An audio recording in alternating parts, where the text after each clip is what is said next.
простите. Больше не буду трогать. Добрый день, друзья. Давно не приходил к нам Сёма на съемку, но сегодня занял место заранее, чтобы не пропустить эфир. Давайте на него меньше обращать внимание. Сёма, лежи, пожалуйста, не мешай. Мурчи там себе в камеру.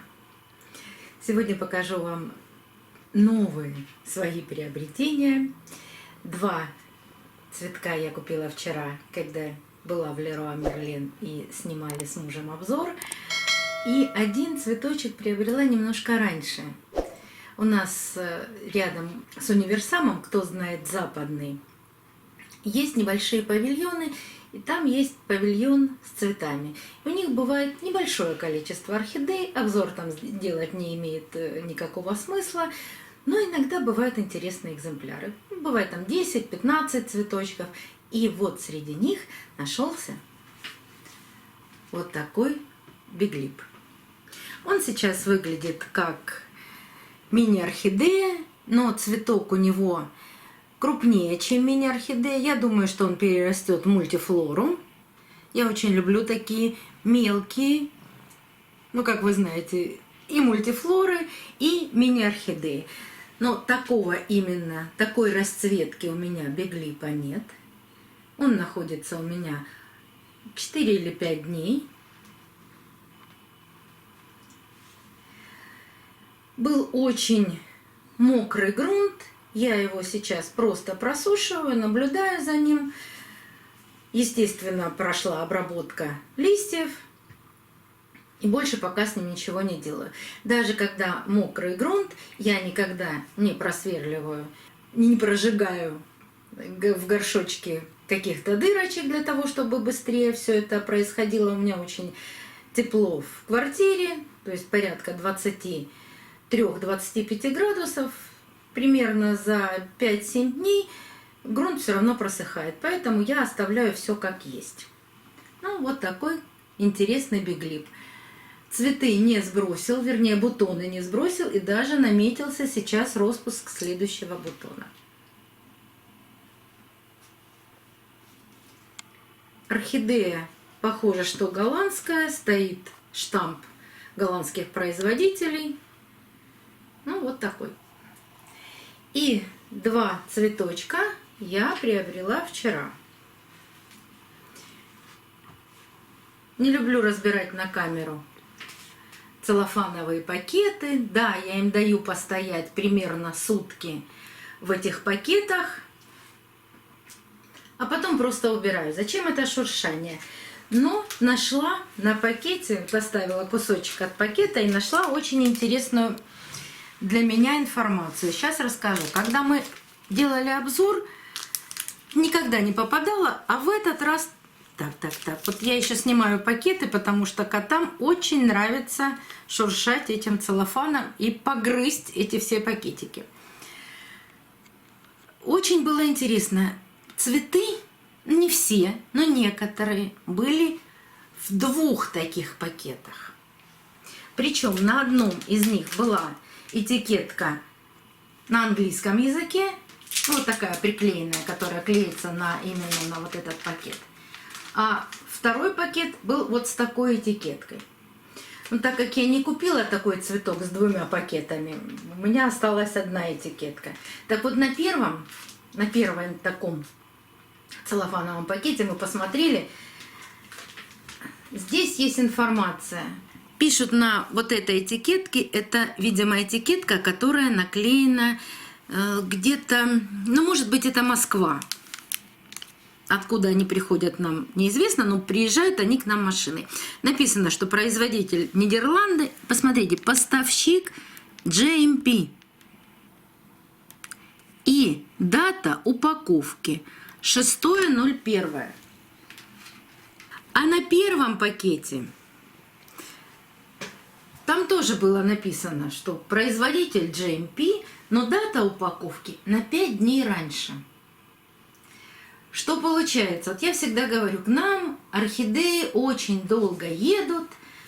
Сначала приезжают в Москву, потом из Москвы к нам. Вот, видимо, это в Москве переклеены эти уже этикетки для продажи в России.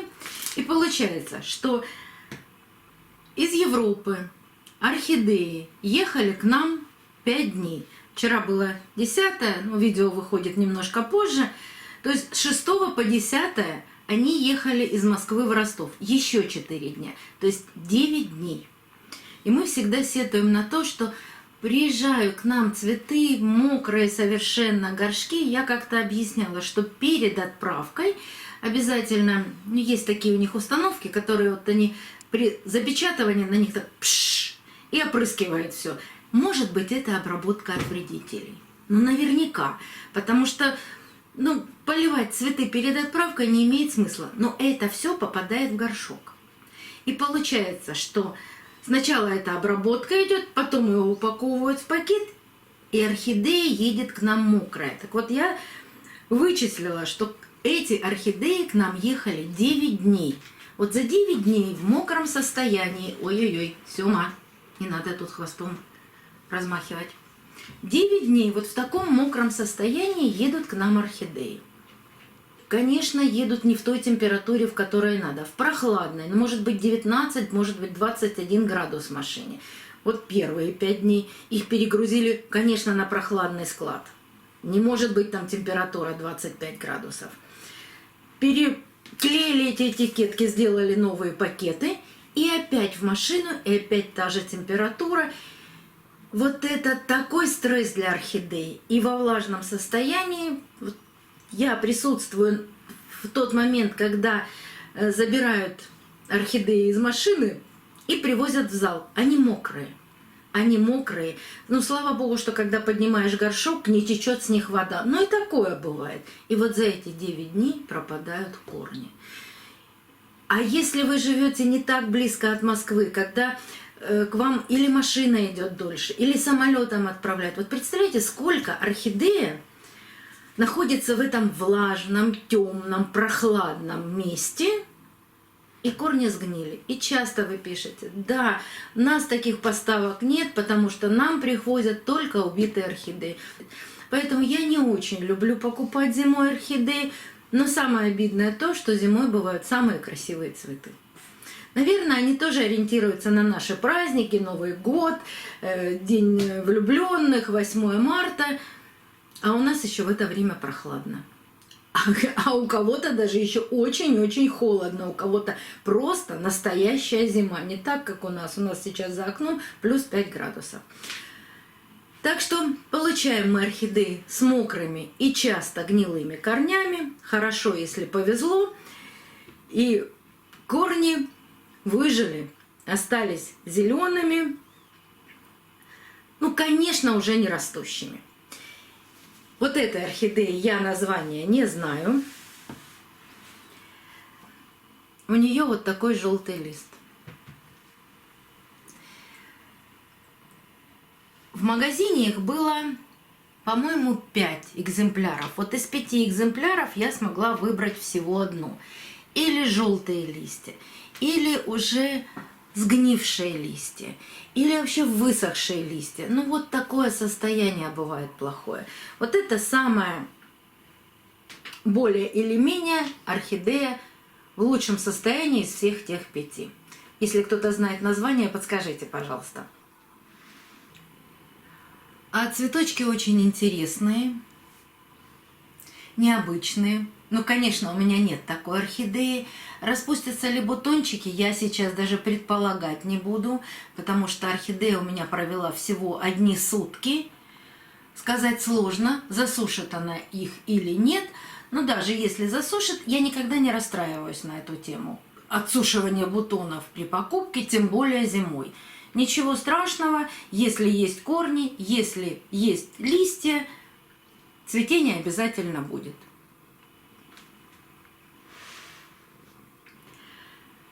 И вторая орхидея. Смотрите, какая интересная. Вроде бы и пилорик, но очень похожа. Это орхидея не мини, а миди. А с другой стороны, посмотрите, есть открытые лепестки и очень похожи на трилипс. Как она называется, тоже загадка. Но у меня в коллекции есть вот такая орхидея. Это кадис. И, кстати, при покупке было вот таких орхидей, кадис, по-моему, штук 6. И вот среди этих орхидей попался вот такой. Сначала подумала, что пилорик, потом присмотрелась. Все-таки, наверное, это трилипс. Кадис капризен, по крайней мере, мой. Все время хочет сбросить листья и не там, где нужно. Хочет что-то на шее подгноить, какие-то черные пятнышки у него там возникают. Вот здесь он у меня даже намазан Максимом. Но при этом в этом году есть цветение. Но на данный момент он перестал сбрасывать листья. Вот здесь только один, самый-самый нижний, немного желтеет. Ну, похож. Похож, что-то есть общее. Ну, по крайней мере, окрас лепестков. Такой же краб. И специально вам поставлю сейчас трилипс, чтобы было понятно, что он все-таки он трилипс.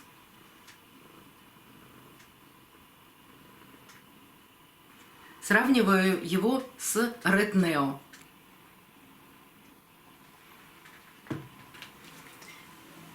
И вот эти лепестки, они очень похожи на губу биглипа. Так интересно и так красиво. Думаю, что вот эти бутончики он сбросит.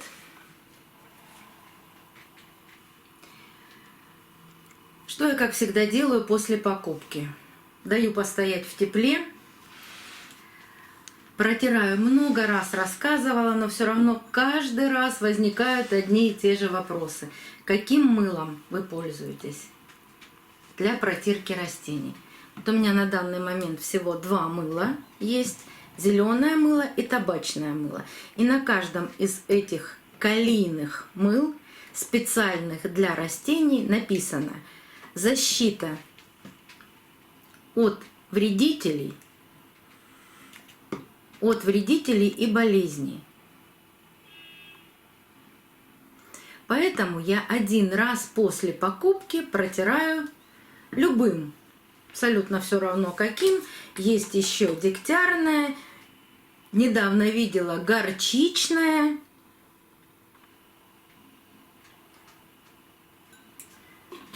Буквально пол чайной ложечки этого мыла размешать в 100-150 граммах теплой воды.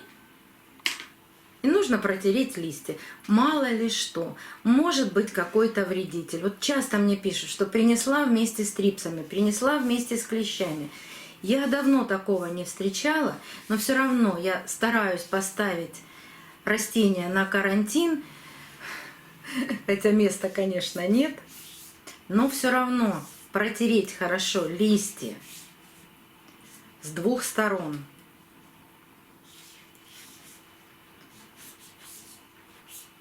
Обязательно стволик орхидеи. Если есть держатель, я протираю и держатель. И вот на это растение я хочу обратить ваше внимание. Мой кадис капризен. И когда я принесла вот это домой, конечно, я уже его рассмотрела, вот здесь лист, вот он подгнил и отпадает. Я его убираю. Вот эту зеленую часть, оставшуюся от листа, тоже убираю. Посажено очень глубоко. Здесь было еще 2 маленьких листочка. Они просто в руках отвалились. И хочу... Вот еще... Вот видите, как глубоко. Там даже лист высох. И хочу убрать, но я это делаю всегда, от шеи. Так, вот еще нашла зеленую часть от старого листика. от шеи стараюсь убрать грунт, чтобы посмотреть, что там у него с шеей.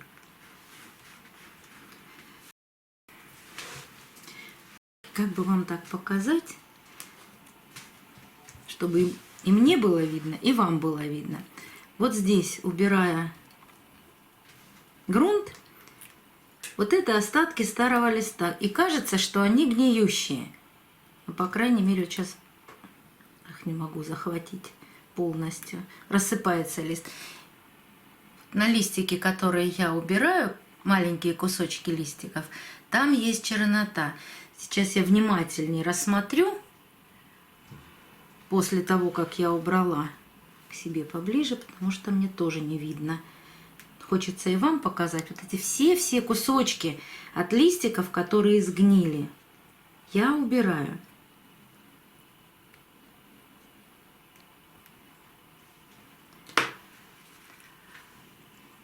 Вот на данный момент я на шее черноты не вижу.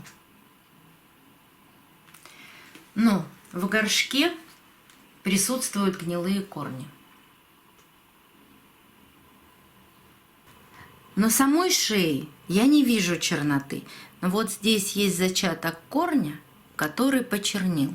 И вот за именно этим местом я буду внимательно наблюдать.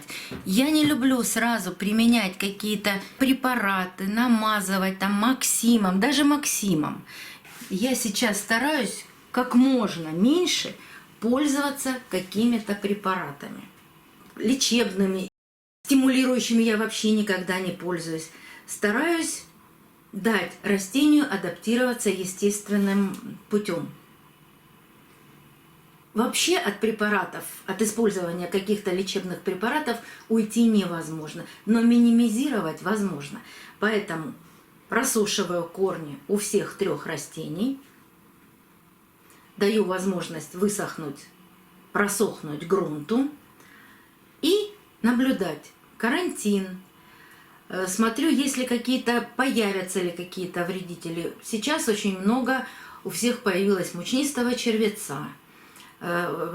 Все время даю консультации, как избавиться от мучнистого червеца, от трипса.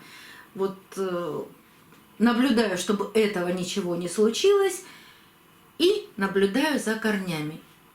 Под хороший свет ставлю и даю растению адаптироваться. Если вдруг я что-то вижу, например, пойдет чернота вот от этой маленькой точки, тогда минимальное количество Максима я наношу на эту точку. Если ничего этого не происходит, я никаких стимуляций, лечений, пинков, орхидей не делаю.